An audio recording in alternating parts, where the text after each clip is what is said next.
I was looking at life and going, what do I want my life to be about? And I saw successful people who were depressed, I saw rich people who were sad, and I saw famous people who in the end had to find a new way of getting happy. And just this week as we're talking, we saw what happened to Kate Spade and Anthony Bourdain, and rest in peace to both of them, and blessings and our best wishes and prayers for both of them, and the millions of other people in the world that we don't know about, and the people that we don't talk about and we don't see because they're not famous and well known.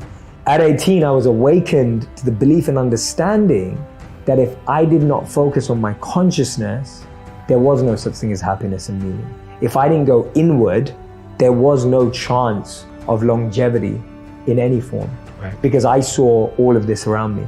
So what I saw in the monks that was different is that they almost had tapped in to the way of the universe. And I'll explain what I mean by that. What I mean is that if you observe the universe carefully, every element in the universe is constantly serving, constantly. The water provides us with energy. The trees provide us with nutrition. The oxygen is just fueling our bodies. And it's taking nothing from us.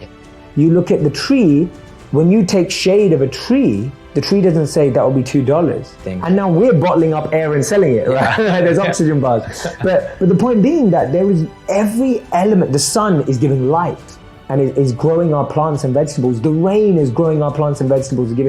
Every element in the universe is serving. And what I learned as a monk, and you speak about this, and we just experienced it so deeply when we were there, is the only way to be aligned with the universe is to serve. Because then you're acting in alignment. Because the universe is serving. So when you're serving, you are now in the universe. You're now with the universe. The universe is your ally. Whereas as long as you're trying to serve yourself and be greedy, you're now working against the universe. So when people talk about the universe has your back, or you should work with the universe or be aligned with the universe, that's what it means. Universe isn't about, oh, universe, I want a big car, give it to me. That's not being aligned with the universe. Being aligned with the universe is choosing service as your focus. Awakening signifies that we're asleep. When you say we have to become woke or awaken, or any of these words that we're using now, rising above, it all means that we're asleep. So even though we think we're awake, we're saying we're consciously asleep. And therefore the earth, people around us, conscious creators, everyone you've mentioned, are simply all trying to wake each other up. And we all know that when you don't wake up in the morning, the alarm just has to get louder and louder and louder. And if the alarm doesn't get louder and louder and louder and louder, we don't wake up.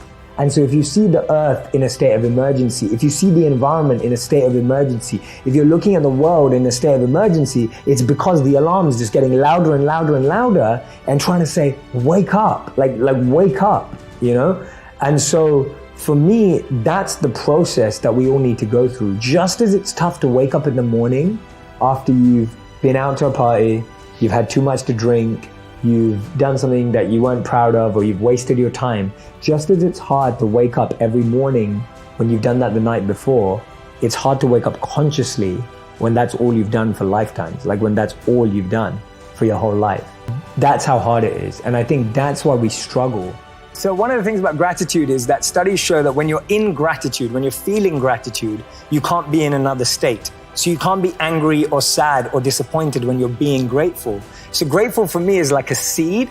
And when you're grateful, you plant this seed in your life, which is going to grow a beautiful tree and shade and fruits. And it helps you avoid what I call weeds in our life. So when we're planting sadness or disappointment or anger, these are like weeds in our life. So every day I'm trying to plant seeds of gratitude. And I recommend doing it the first thing you do in the morning, but even more importantly, the last thing you do before you go to bed.